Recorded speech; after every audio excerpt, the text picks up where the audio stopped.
So it's obviously very hard to hear what everyone's saying there because there's honking and screaming. But what the woman says is, I've been beat up by police before. I'm disabled. I'm trying to go to the doctor up there. That's why I couldn't move. I'm an autistic, disabled person. I'm trying to go to the doctor. Hey! Fuck you! Hey! Fuck you! You guys are all on video. What's your name? What's your name? Jonathan Aguilar Garcia. I'm literally a U.S. citizen. Give us your I'm phone literally a number. U.S. citizen. Get the fuck out of here, Ace. Why are you kidnapping us? Give us your, what's the phone number we should call?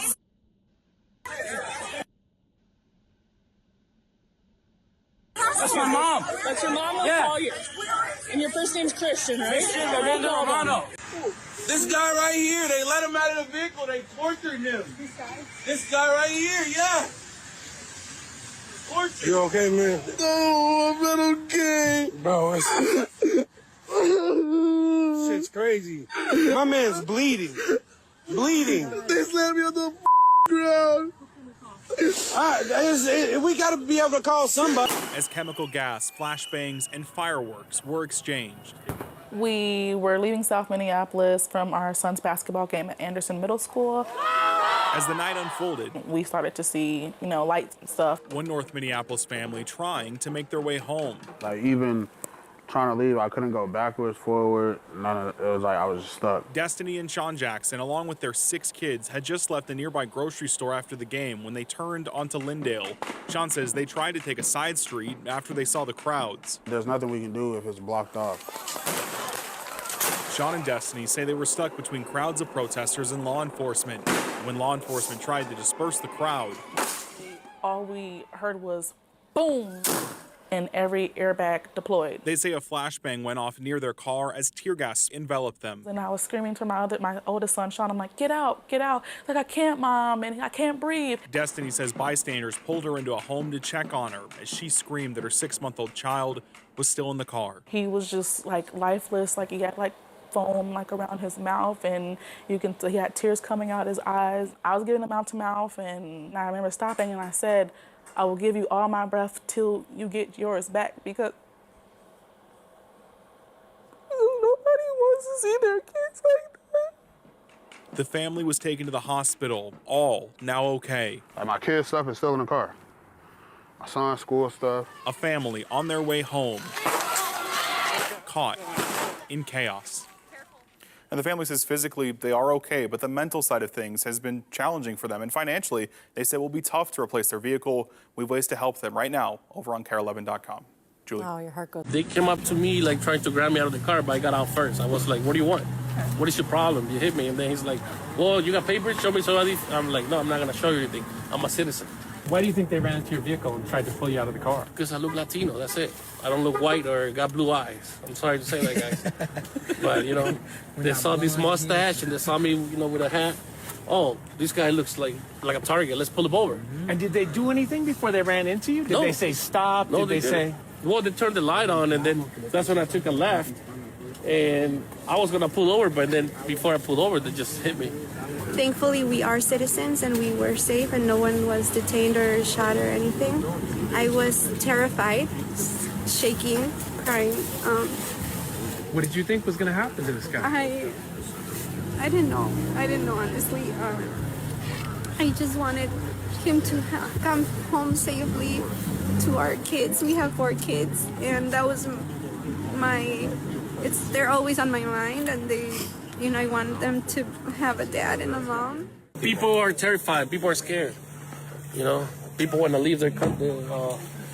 They don't want to come out of their houses. They don't want to go to work. They're scared for the family, the kids. It could happen to anybody, We are Native. We're Native American. We are U.S. citizens, and it just didn't matter. You help us! We're citizens! Beto, get your ID. Okay. Hey, out there. Stop! Ow! Get the fuck down the car. Okay, Beto! Ow! Beto! Can you explain what happened last week?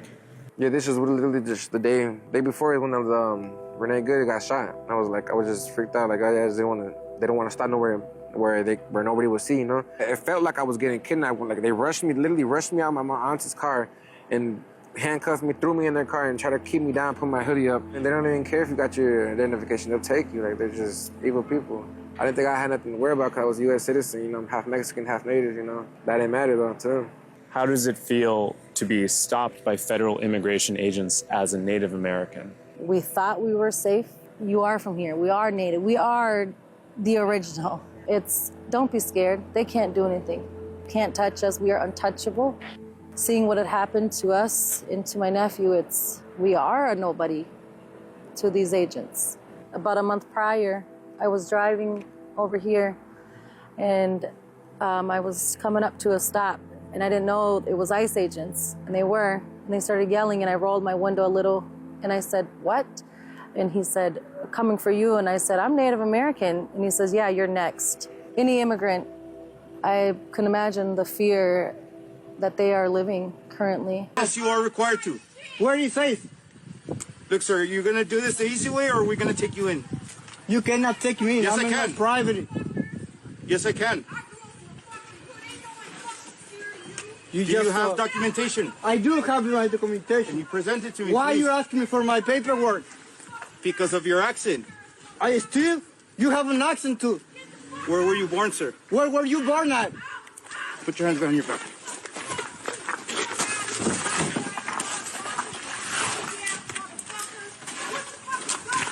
I feeling so bad for my community. When I see a lot of people to my community scared to not go back to the house, when the children waiting for this guy, when the children waiting for father and mother, I can have this inside to my heart, brother. We good people, you know, we good people. We working hard every single day. We don't want nothing free in this country. We coming here to one dream, to have a different life. That's only we need, different life. That's only we need, different life. This is so hard, brother. I feeling so bad for my community.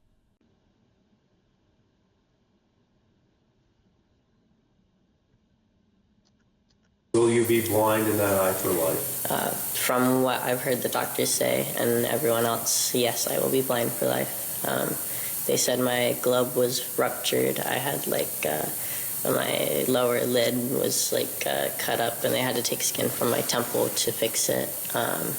There's a lot to it. I don't remember all the things that they said. I have fractures in my skull that they can't fix, and I can't sneeze or cough because it's dangerous too. I remember also when I shot, there was pepper in it, and I had pepper down my throat. It made it hard to breathe for a long time. They pulled a piece of plastic the size of a nickel out of my eye. They said I had shards of metal, glass, and plastic all throughout my eye and behind my eye and in my skull. And they also said that I had a piece of shrapnel metal about a few millimeters away from my carotid artery. And they said it was a miracle I survived, because if it got any closer, if it hit that, I would have died that night. Will you be blind in that eye for life? I mean, I didn't exactly know what I was going to do when I came up here, but I feel like, in a way, I represent a lot of the people, mostly people who are my age.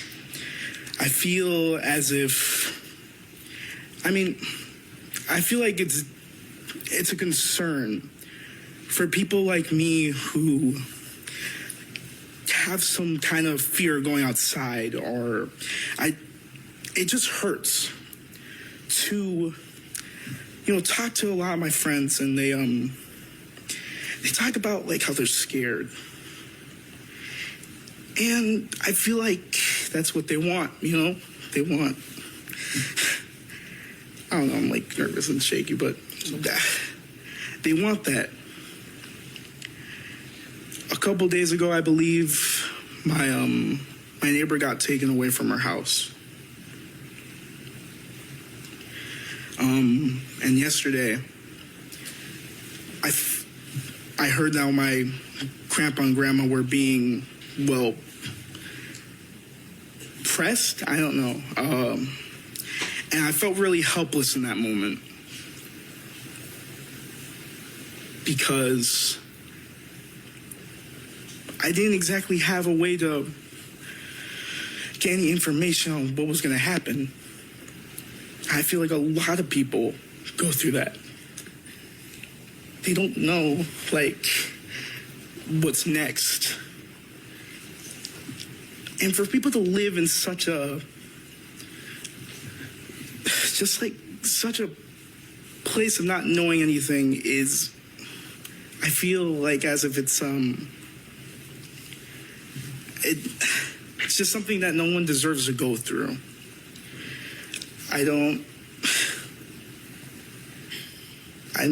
I'm just afraid for the future. And I'm hoping that maybe I can make maybe a small impact over here by talking.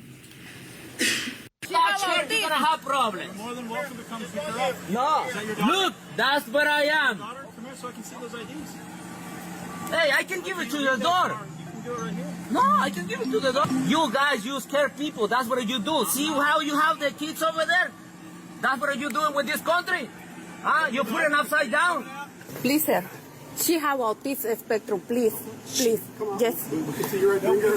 Bring your ID. We'll check you too. Okay.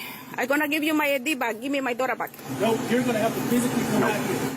Right now, about a block away from my house, which I'm racing back to, they are going door to door. I just stopped and picked up a neighbor kid who is in danger of being picked up off of the road because they decide to do this at school time. I don't know how to plead enough with people. This is happening. This is happening. They are stealing people.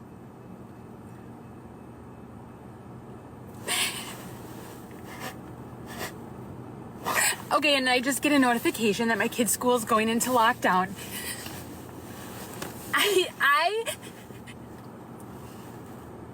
If you are out there right now acting like everything's totally fine, you're just gonna like go get a massage or like go out to brunch with some friends, you need to stop.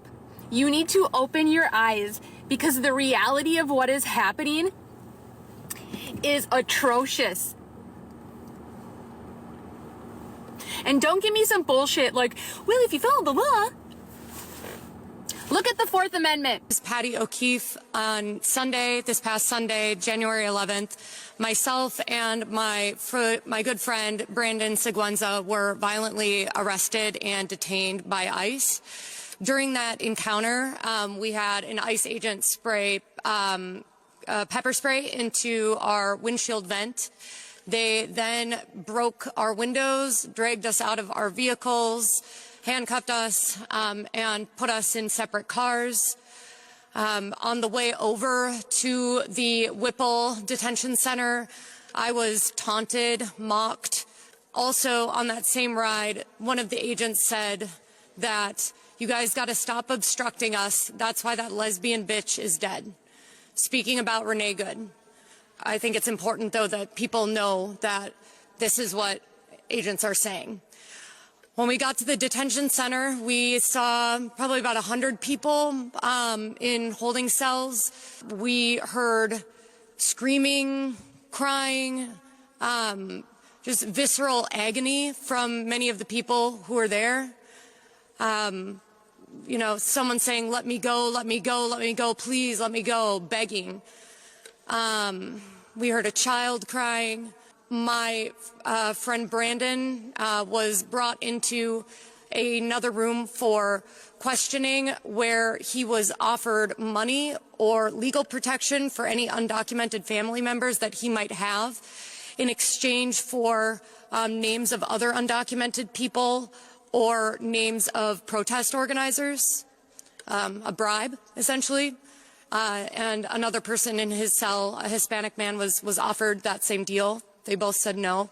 I had a short conversation with a Border Patrol agent who, you know, was wondering why we were here, why we were so passionate about this. And at the end of it, he goes, you know, I think, you know, I kind of just think that we thought all you guys are crazy, right? And so you have people that are desensitized or okay with dehumanization and also think that people that are out here trying to defend their neighbors are crazy. And that's a really dangerous combination, and I think that is coming across in the way that we see that ICE officers are conducting themselves with people across the city. So I am just one example of many. I luckily got to come home from that detention center, and most of the people there did not. This is craziness, and it needs to come to an end. Well, this is ridiculous. It's a waste of money, a waste of time. All these men out here for what? What inspired you to come out here?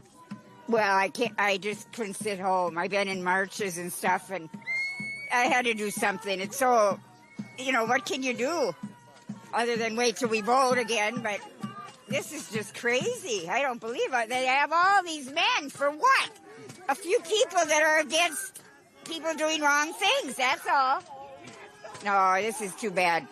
This is shameful. Followed out onto the streets of Woodbury as ICE agents led him to his own somewhat private neighborhood and past his own home.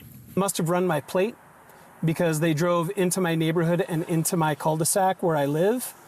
There's no circumstance where they would have rolled through there without knowing that. He stayed behind them until they stopped him. Just fine. What can I do for you?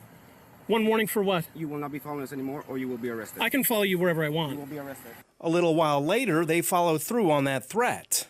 You've been warned that you're continuing to follow us and you're breaking a lot of... Oh, no. Hell no. Nope. We warned you, sir. Nope.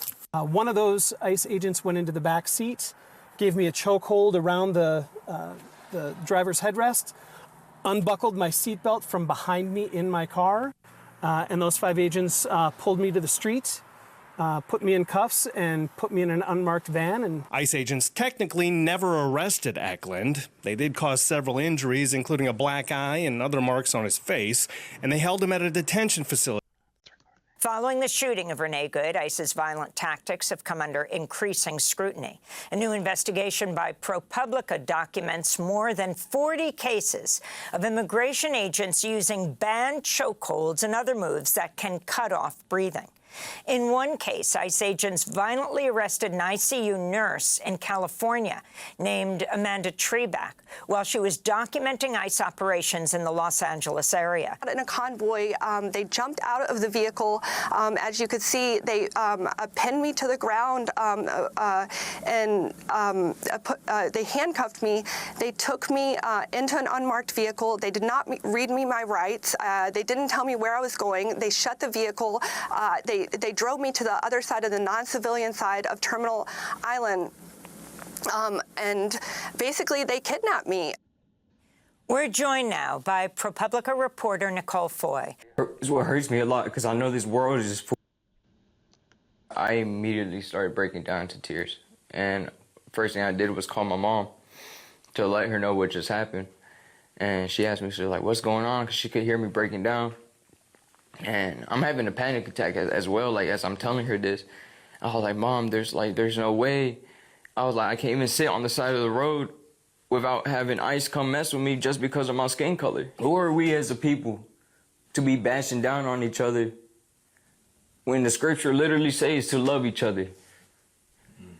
And honestly, it's what hurts me a lot, because I know this world is just full of hate.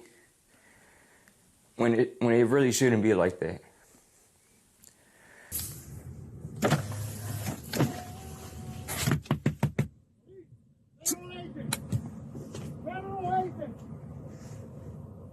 Sir, this is your warning. This is your warning. For what? Stop fucking following us. You are impeding operations. This is the United States federal government. Over here. I gotta get to my house. This is your warning. Gotta get to All my right? house. Go home to your kids. Go to church. Go to your kids. This is your last warning. I serve the Lord. I will arrest you.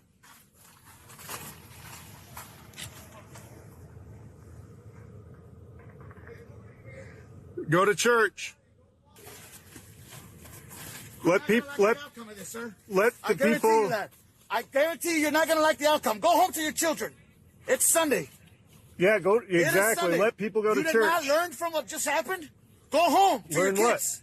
Why is it so important for you guys to be out here? My dad fought in World War II, in Battle of Bulge. He'd be rolling in his grave to see what's happened to America now. And America needs to hold up a mirror to see what we've become. This is just so un-American to see Americans assaulting Americans like this. And these people here is what's America, protesting the brutality of what's happening in their cities and streets. And we felt we'd never seen border agents before. We took the light rail down from downtown. We lived downtown. And we were trying to protest what happened yesterday, that bloody shooting, but then to see what border agents are like. And this is our first exposure to border agents. Pushed down the snowdrift. You know, we weren't part of anything, aggressively assaulted, and like, okay, that's what this is. That's what Border Patrol are. And they want fear. They want to project that intimidation. And that's frightening for all of America. Why is it so important for you guys to be out here? This is nuts. This is fucking, yeah, and you're right in the middle of this shit. What the fuck is going on, dude? This is insane. Have you ever gone out to these sort of things before? Never. I've never protested in my life. My brother's here. He does it all the time. I've never.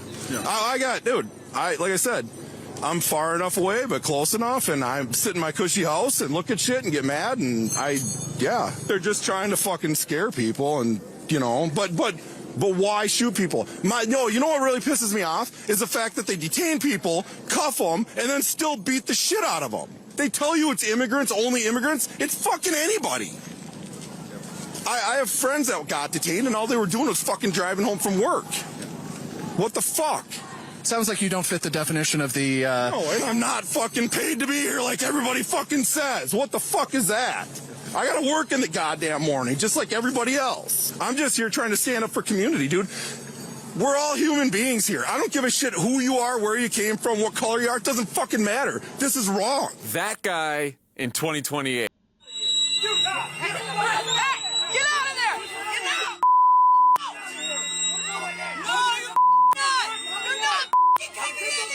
Federal agents in Minneapolis descended on a pizza restaurant and demanded entry. A crowd outside the restaurant confronted the agents, who were believed to be with Border Patrol.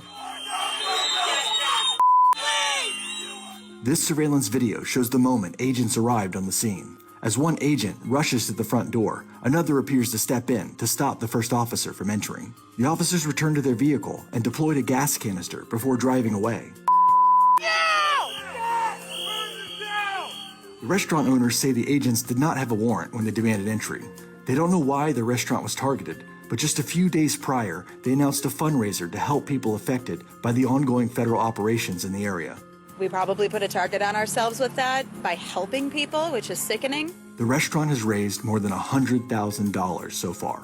We defended this community. They don't belong here. They're not this community. They're not what we believe in. We support and love each other, and you can see from that video exactly what happens when they try to with us. CNN has reached out to the Department of Homeland Security for more information about the incident. They were promising on-the-spot hiring to where you could, in fact, walk out with your $50,000 bonus that day, possibly. I went in. I handed in my resume, which was, I did a skills-based resume. I'm a veteran. I served 2 tours in Afghanistan. So on the surface, the resume looked pretty good. Had a very brief interview, took all of 6 minutes. They didn't ask very many questions. And then I left, assuming I would never hear back, because I'm a very Googleable person. I have an unusual name. I'm the only Laura Judith on the internet. And I make no secret of how I feel about ICE and Trump and all of it. So I was not expecting several days later to receive a tentative offer. I missed it in my inbox and it sunk to the bottom, which means that I never filled out the paperwork they requested. I never accepted the tentative offer. I never filled out my background check paperwork. I never signed the affidavit saying I committed no domestic violence crimes, none of it. A few weeks later, I got a message from LabCorp saying that ICE wanted me to do a drug test, and I went ahead and did that. I was pretty sure I wouldn't pass. I'd partaken in legal cannabis 6 days before the test, but why not waste some of their money, right? And then 9 days after that, I decided I wanted to, I was curious, had they processed the drug test yet?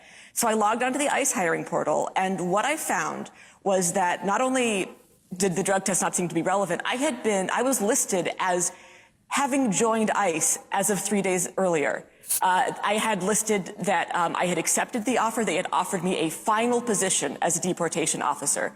My background check was listed as completed 3 days in the future from when I was looking at it. So it seems like the answer to the question, who are they hiring, is they don't know. I mean, it's very funny that they hired a lefty journalist with a profile on Antifa Watch. That's hilarious. But what's not funny is they didn't make me sign a domestic violence waiver. So how many people with domestic violence convictions are running around with guns in our cities terrorizing people? How many people who have been committed of sex crimes or crimes against children are in charge of detention centers where there's no oversight, where people won't be missed and won't be believed? The agent was very keen on letting me know that I wouldn't be given a badge and a gun right away. I wouldn't be out in the street messing people up. I would probably have to push paperwork for about 6 months before I got there. And when I expressed that was fine with me, with my analyst background, he actually, the atmosphere changed. He was like, no, listen, we want everyone on the street with guns eventually.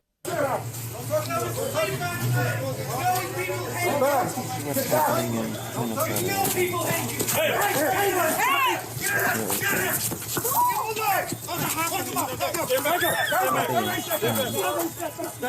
send all these Stay back, stay back. Scary.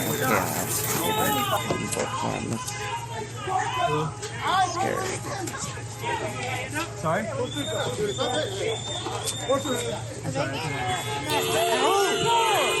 Hurry up! Sent in the National Guard into Texas and just said, you know what, a lot of problems in Dallas. You know, a lot of crime there. And I don't care what Governor Abbott says. I'm going to kind of take over law enforcement because I think things are out of control. It is mind-boggling to me how Fox News would have responded. Yeah. I mean, there were times where I remember there was a moment, I don't remember what year this was, where the military just had regular exercises in Texas, out of one of the bases, Fort Hood, and Ted Cruz and a number of other folks were out there lending credence to the fact that I was preparing for, you know, the whole black helicopter, one world government. I was about to take over Texas. And this is like a sitting U.S. senator. Yeah. It's like kind of retweeting about what's going on with these exercises. Secret ops. I didn't even have any, I didn't monitor military exercises because you know what? That was the Pentagon's job. That was the Secretary of Defense and the Joint Chiefs of Staff and the COCOMs. That was their job to prepare and focus on military readiness, and then they'd report to me. The point is that we have blown through, just in the last 6 months, a whole range of not simply assumptions, but rules and laws and practices that were put in place to ensure that nobody's above the law, and that we don't use the federal government to simply reward our friends and punish our enemies.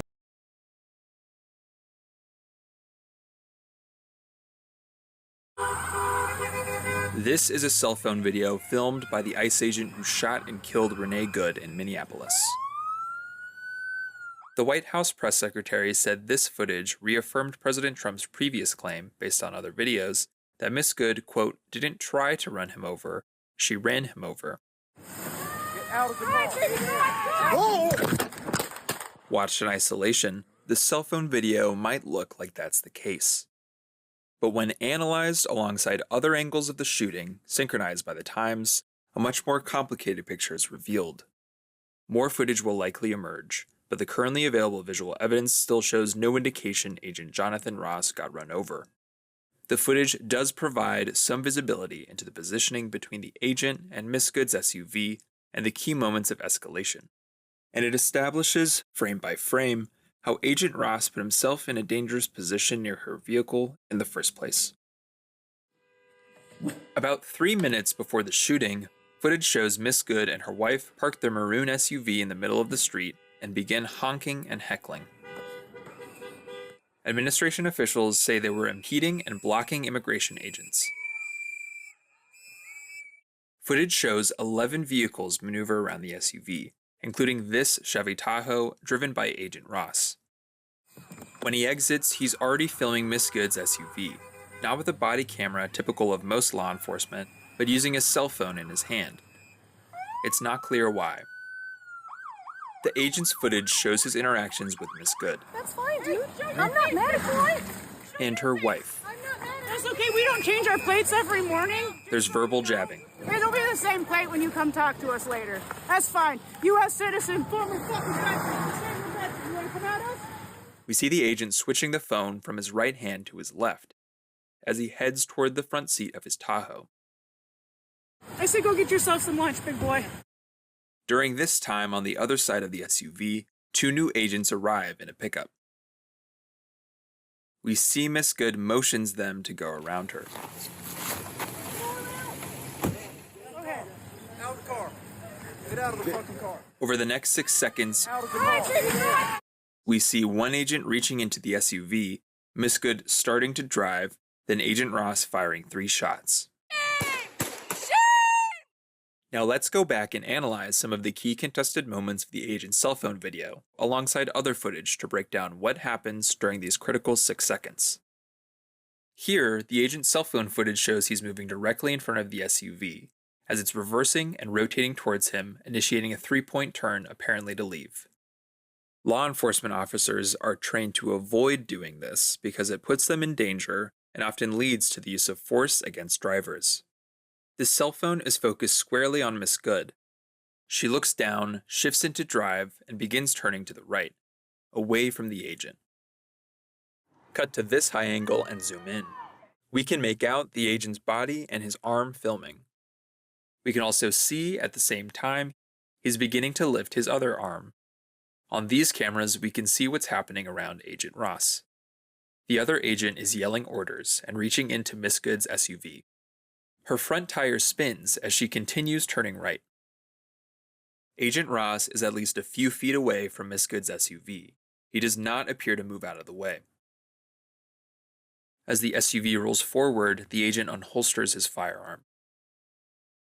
We see in his cell phone video at this moment the camera drifting off to the left.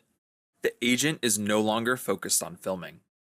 It's at this point in the cell phone video where it first looks and sounds like the agent's getting knocked violently. On the other camera, we can see what's happening. Here is Agent Ross aiming his gun at Miss Good. And here is his outstretched arm leaning toward her vehicle, which is barely visible behind the Tahoe. His phone, which is gripped in his left hand, flips over when the agent's hand lands on the front of the vehicle.